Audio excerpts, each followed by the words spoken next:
All right, ladies and gentlemen, we are live today right here in the beautiful Buckhead community of Atlanta. If you're coming on, please do me a favor.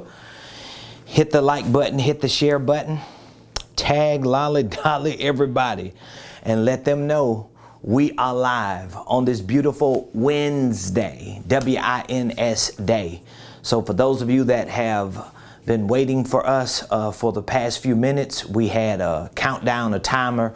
We were working out a few things to make sure that we could share this valuable, vital information with you. Please hit that like button, hit the share button, tag Lolly Dolly everybody, and let them know Prophet Ramon, the squad, we are here. We are live right here in the beautiful Buckhead community of Atlanta.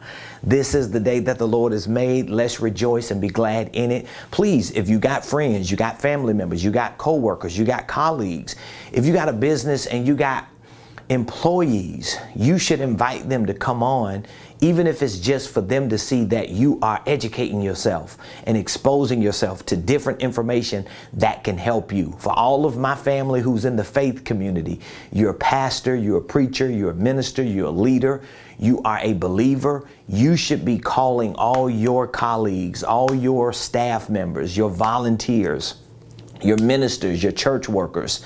It's very important, at least at this point in history, for even those of you that are in ministry to understand business concepts, business principles. It don't mean you watering down the gospel. It don't mean you compromising the integrity of what you're doing in your nonprofit or your church and ministry. It just means that you're willing to be an adult and to take responsibility for the things that need to be done. So welcome to the Ramonepreston Show.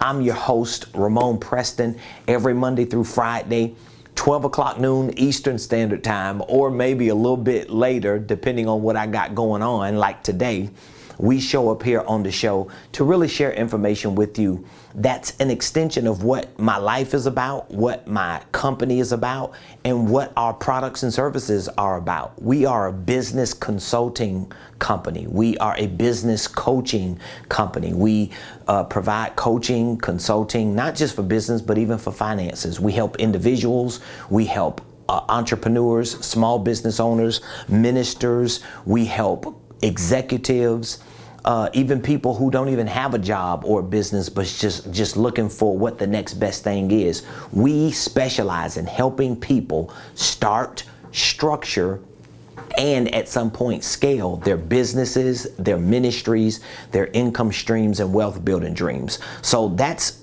all of what we do here. We help people start, structure, and scale their businesses, ministries, income streams, and wealth building dreams. Now, how do we do that? We do that through our consulting services.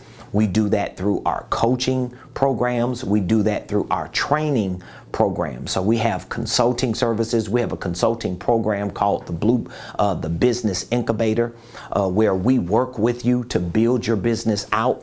We don't just give you information and send you on your way.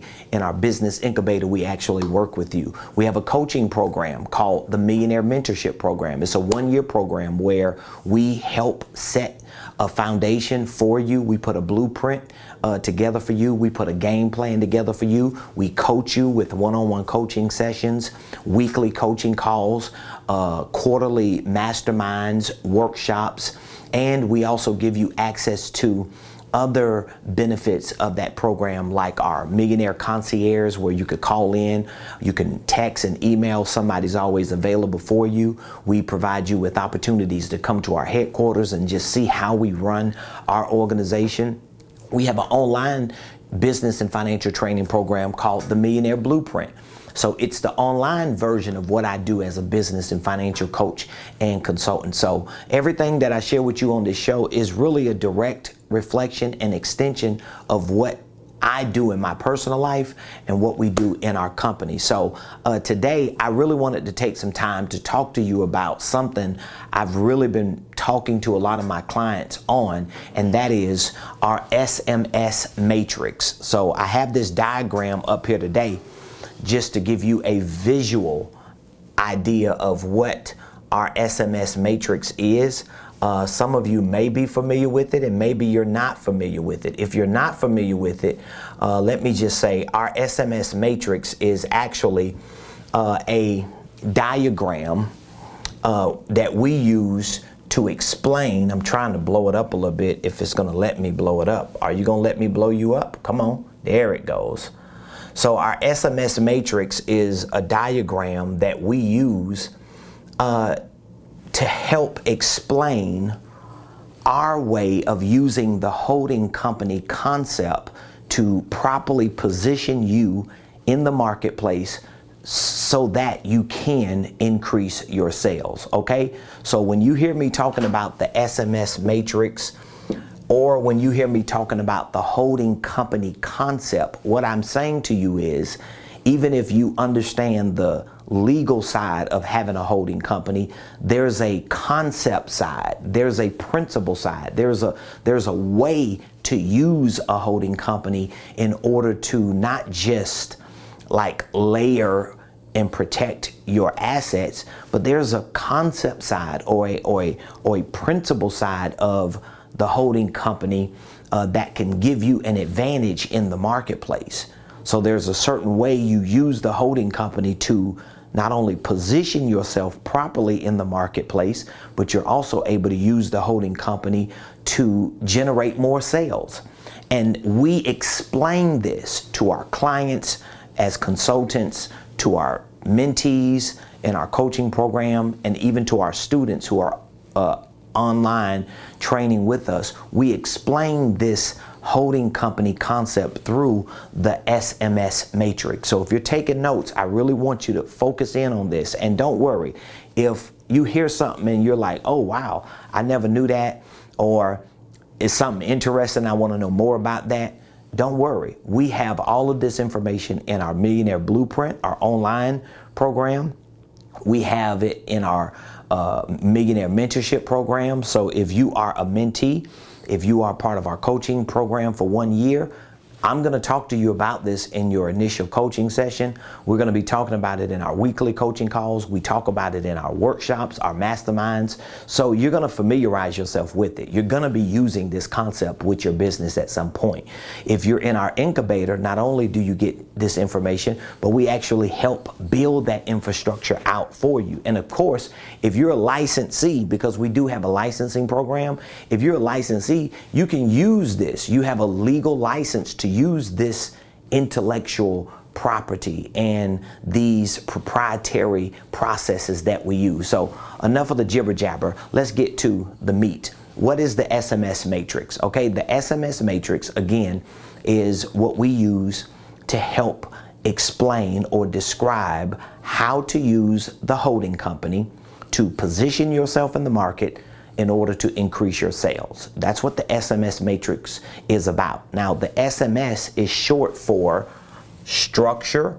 If you can see it, it's short for structure, it's short for marketing, and it's short for sales. So SMS is structure, marketing, sales. Structure, marketing, sales. Now, why are those three that important for you to create a whole diagram around them?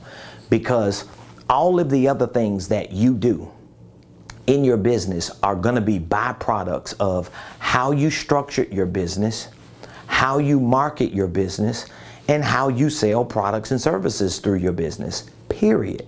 So yes, financial systems are important. QuickBooks, making sure that you can balance your profit and loss, and you can implement certain creative tax strategies. Yes, operations and administration and logistics and back office, IT, all those things are very, very important. Even customer service and customer retention, all those systems and processes are important. But guess what? None of that is going to mean anything if you don't make sales, because you ain't marketing and you don't have the right structure. So a lot of businesses, they are marketing, they are making sales, but they're not maximizing their business structures and systems and processes and practices in a way that they can actually increase that and expand that and accelerate that. So this is why I teach this. I created this because it worked for me. So for years, I was doing business backwards, okay? I went from just a hustler, scrapping, trying to figure out how to make a couple dollars on the weekend or on the side, to really moving into entrepreneurship and realizing that, wow, I'm an entrepreneur. I have that gene. I've got that itch, right? And what I realized was all this entrepreneurship that I was doing, it was generating some revenue. It was making a little money. It was giving me a little steam and a little momentum, but it wasn't consistent. It wasn't sustainable. So I'll be up 3 months, down 4 months, up 5 months, down 6 months. So it was just up and down, up and down, up and down, until I realized that, wow, in order for me to really have a successful, sustainable business, guess what I have to become? I've got to become a legitimate business owner. I'm sure all of you have or are experiencing this same process, right? So I realized I had to become a legitimate business owner. So once I started my journey to figure out how to become a legitimate business owner, I realized that, just starting a LLC, getting my EIN number, getting my articles of organization with the Secretary of State, opening up a bank account, getting a Duns and Bradstreet number, getting a couple Credit One or Capital One or First Premier credit cards for my business, and maybe a Home Depot card or a Lowe's card and some type of merchant account. I realized that none of those things really helped me create a sustainable, successful business. And so that's when I started my journey studying wealthy people, and more importantly, not just wealthy people, but the biggest, wealthiest organizations in the world. I'm talking about the J.C. Penney's of the world, the J.P. Morgans, the Bank of Americas, the Standard Oil companies. I'm talking about Merrill Lynch, and I'm talking about Charles Schwab. I'm talking about BlackRock. I'm talking about some of the big private equity groups. And I realized even Walton Enterprises and Walmart and some of the Amazons of the world and Berkshire Hathaway, what I realized was they used certain concepts to build businesses. And because they used concepts to build these businesses, they had certain protection, of course, but they also had certain advantages that gave them more attention in the marketplace, gave them more bandwidth, and ultimately afforded them the opportunities to make more sales. Now, of course, we're not those type of businesses, right? We're just everyday people, maybe working a job, trying to pivot out of that job and look for opportunity. Maybe we just got this itch to do a business. Maybe we got this idea. Maybe we good at a couple things, and all we trying to do is just figure out, how can I bring all this stuff together to make some extra money, to have something for me and my family. I'm telling you, that's something you want to do. You want to be successful in business. You want to have a sustainable business, but how you structure it is going to have everything to do with how you sustain it and how you succeed in it. I think we can all agree on that, right? So I put together this matrix to explain it, because in order for your business to really succeed, it's got to have all three of these elements. It's got to have the element of marketing. It's got to have the element of sales built into, literally built into the structure. So marketing and sales has to be built into the structure. So if you see all these moving parts, this is kind of like a matrix. I'll explain some of it. I don't know if I'm gonna have time to explain everything today, but I'm explaining as much as I can. But this is kind of like a matrix. From a business operational perspective, this is not just like a confused matrix. It's actually set up as a sales and marketing funnel and a pipeline. So when you start a business, how you structure that business when you start it, you should already have the marketing and sales built into it. So instead of you having a business and then within your business you build some sales funnel or some marketing funnel or some sales and marketing funnel or pipeline, your business, your entire organization, your entire enterprise should be that of a marketing and sales funnel and pipeline, so that everything that takes place in your business is actually creating activity to bring people into the ecosystem of your organizational enterprise. So just that alone changes the dynamics of how you do business. So again, we have structure, we got marketing, and then we got sales. Now let's look at structure, because when we say structure, we're talking about how you structure your business. How you structure your business.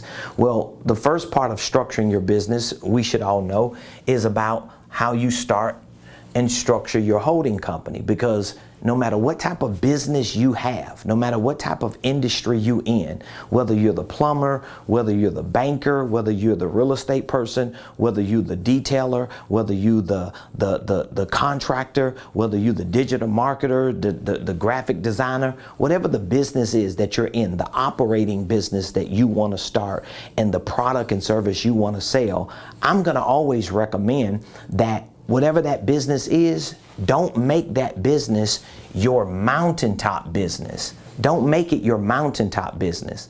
Because if at any point you get bored or you get tired of doing that, or you might just be doing it just to make some money because you know you're good at it, now you're limited because you've hit a ceiling. Because your mountaintop business is a business that you probably don't even want to do for the next 10 years. Now you got to come back around in the market.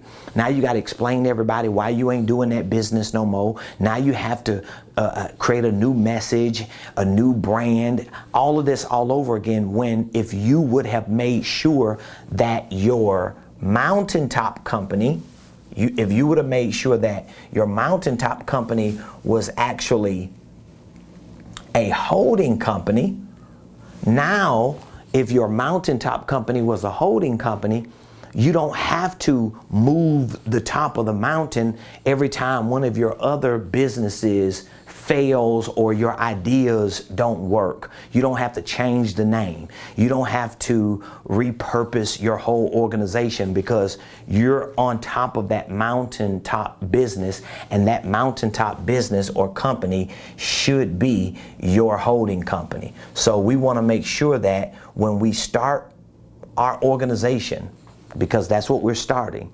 even though you have an operating business you want to start, even if you don't do anything with the holding company, I'm still going to tell you to start LLC number 1 as a holding company, just so that if at any point anything you do under this company changes, which is a reflection or representation of anything in this ecosystem, if a product you sell, you're no longer selling no more. If a service you provide, you don't provide no more. Anything you're doing under here, all that can change, but this doesn't change, because we got to keep you right here at the top of the mountain.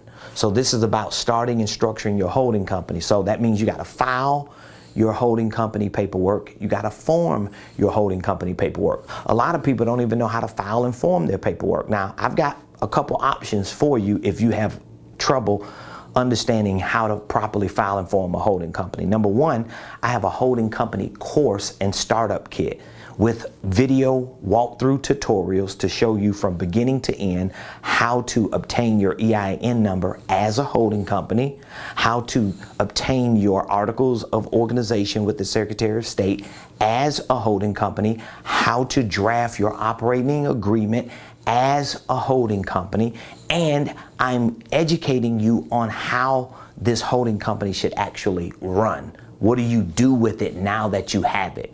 Because otherwise all you have is just a glorified LLC with holdings behind your name, or with enterprises behind your name, but you don't really know what to do with it because you don't understand the concept. So this is about starting and structuring it, filing and forming the paperwork correctly. Now, another thing you have to take into consideration when you're filing and forming your paperwork, especially if you want your holding company to be the mountaintop company that never changes and never moves, you've got to make sure that you file it and form it, or you set it up as a legacy company.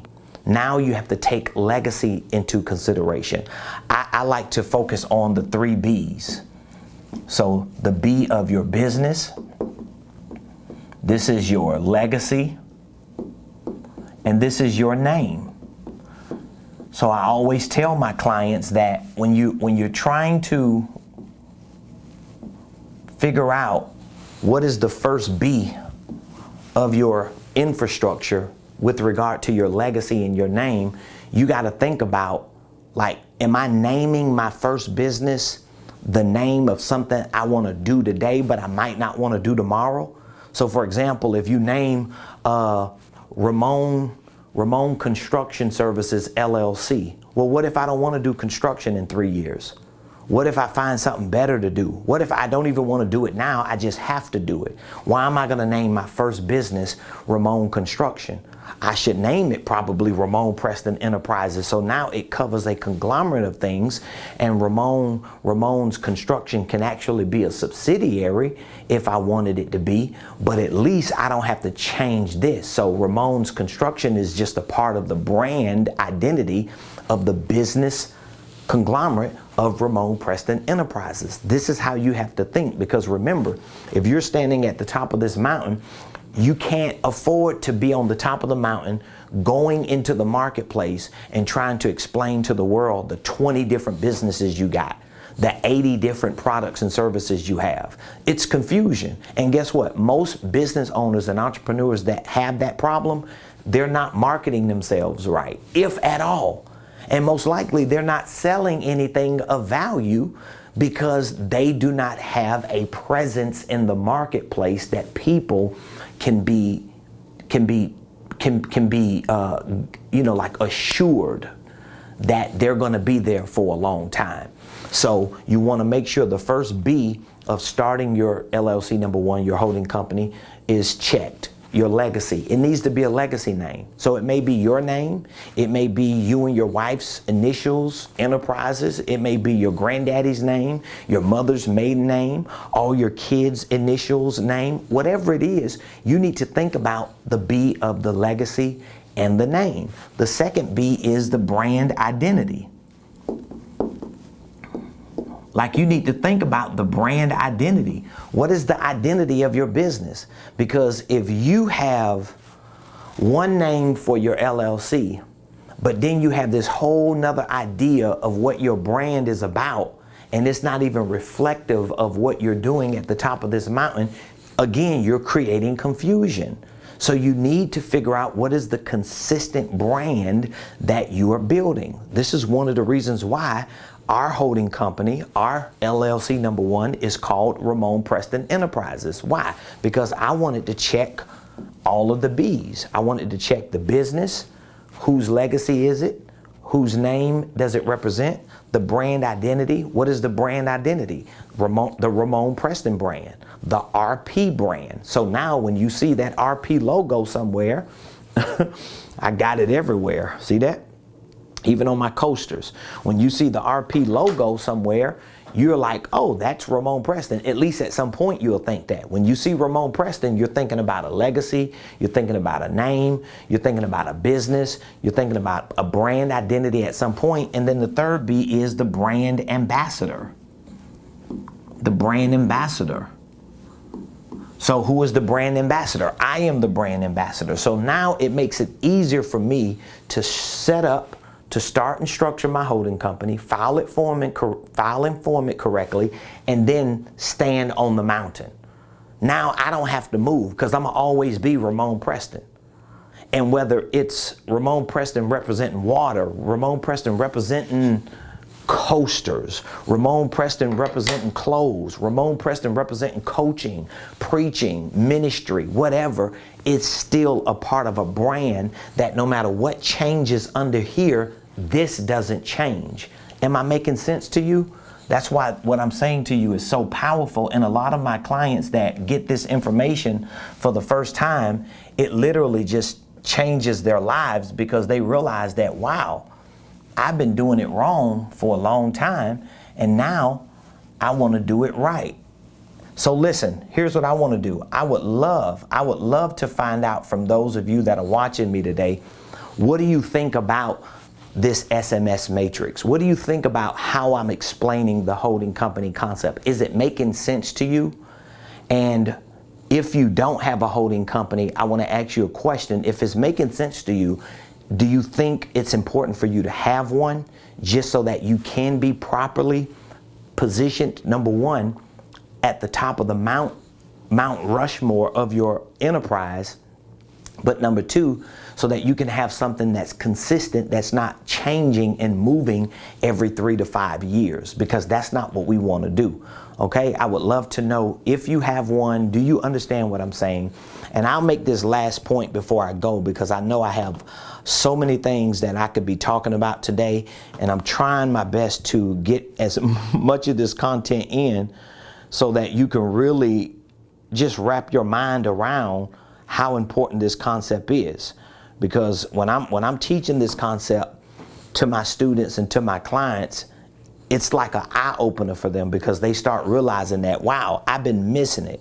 Okay, so we have our structure. Let's just assume we started and structured our holding company, right? LLC number one, we filed it right, we formed it right, we got our operating agreement in place, we have the right name that represents a legacy, we use the name as brand identity, we have someone who could be designated as a brand ambassador. Let's assume we check the box of those 3 B's. Now, what is the next important aspect of this whole structure component to the matrix? Well, the next important factor is how you position yourself as an expert in your niche in the marketplace. Because remember, we want to focus on marketing.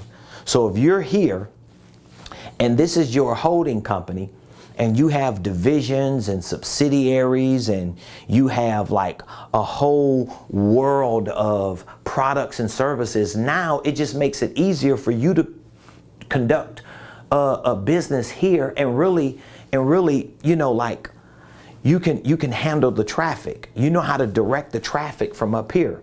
Because now when you go into the marketplace, you're not having to explain 20 different things. You're just explaining, hey, my name is Ramonepreston of Ramonepreston Enterprises, and here is what we're made of. Now I can bring you in, and I can direct traffic to make sure you get to where you want to go, whether it's roofing, whether it's painting, whether it's apparel, whether it's digital marketing, whether it's car services, whether it's transportation services, whether it's trucking, all these things, they should all still be in the ecosystem, not up here at the top, because number one, you're going to be confused if it's like that. So now we want to focus how do you position yourself as an expert in your niche. This is a critical, and really it's kind of like a fatal mistake a lot of entrepreneurs make, because what they do is they don't position themselves as experts in their niche in the marketplace. They don't position themselves as experts in their niche. So what do you mean by that? Here's what I mean. Let's say, for example, if you are the plumber. Let's just say, for example, you're the plumber. Okay? Let's say if you're the plumber, right? You're Joe the plumber, you're Jane the plumber. So what do? You provide plumbing services, correct? You know how to fix toilets, you know how to fix faucets, you know how to stop leaking sinks, you know how to put in new pipes. You're the plumber. Well, guess what? If you position yourself in the marketplace as a plumber, and if your main business is just a plumbing business, but you want to grow, you want to expand, you want to be the next best thing since sliced bread when it comes to plumbing, properly positioning yourself in the market as an expert is going to elevate your business, your sales, and your value, because you're not going to position yourself just as Joe or Jan the plumber. If you take what I'm saying to you and you create some type of conglomerate like a holding company, and now you use your holding company to stand on, even if your plumbing company is in the ecosystem. Up here, that's not how you're positioning yourself in the market. You're going to position yourself up here as Joe or Jan, the plumbing expert. But you're the plumbing expert not just to provide plumbing services, but you're the plumbing expert to provide information to people about plumbing, to provide consulting to people about plumbing, to be a go-to directory and a liaison for people who just need to know the right things to do when it comes to plumbing. So now, if I am introduced to Joe or Jan, the plumbing expert, who gives me a lot of valuable, vital information about plumbing, about pipes, about toilets, about who to hire, who not to hire, about invoices and estimates and all these things, and also about things that are connected to plumbing. Now you gotta paint, now you gotta do drywall, all these things you have to consider when plumbing issues come up. Now, even if Joe or Jan, the plumbing expert, even if they don't mention that they have a plumbing service, the fact that they have given me more value as a consumer, I may ask them, or they may say, hey, by the way, the thing that I just gave you all this information on, I happen to own a plumbing company. It's one of the divisions within my organization. And I'll be more than happy to send someone out to give you an estimate, but here is how that estimate should be, because you gave them information. See, the fact that you position yourself as an expert in your niche from the mountaintop, you get what I'm saying? Like, you came all the way to the mountaintop and you positioned yourself as an expert. The fact that you did that, it gave you more value in the marketplace because you understood being Joe the plumber was no different than everybody else. But when you can come into the marketplace and show the marketplace that I'm not just the plumber, I'm not just the digital marketer, I'm not just the designer, I'm not just the contractor or the car washer or whatever I am, the house cleaner, I'm an expert in my field, and I have a company or organizational conglomerate that's built in a way that gives me the leverage. Come on, get right. That gives me the leverage. I just lost that. That gives me the leverage to not only be the expert, but also have divisions and subsidiaries that can enhance what I do or complement what I do. So what I'm sharing with you is very vital. I hope just a few points that I made based on the SMS matrix made sense. There are other points that I'm going to have to share with you probably tomorrow and for the next few days, but at least you've gotten an opportunity to wrap your mind around how important structuring your business as a holding company, positioning yourself as an expert is, even if it's just to increase the value of the real products and services that you're providing, because now you're separating yourself from just being the service provider or the product seller. You're separating yourself from that to the expert in that particular field. So if you want access to our holding company course and startup kit and all of this information I'm sharing with you, we have the course, we have the startup kit, we also have an entire Millionaire blueprint with all of the courses in it. I would love to give you access to it, but first I would just need to know, what exactly do you need? What type of information do you need?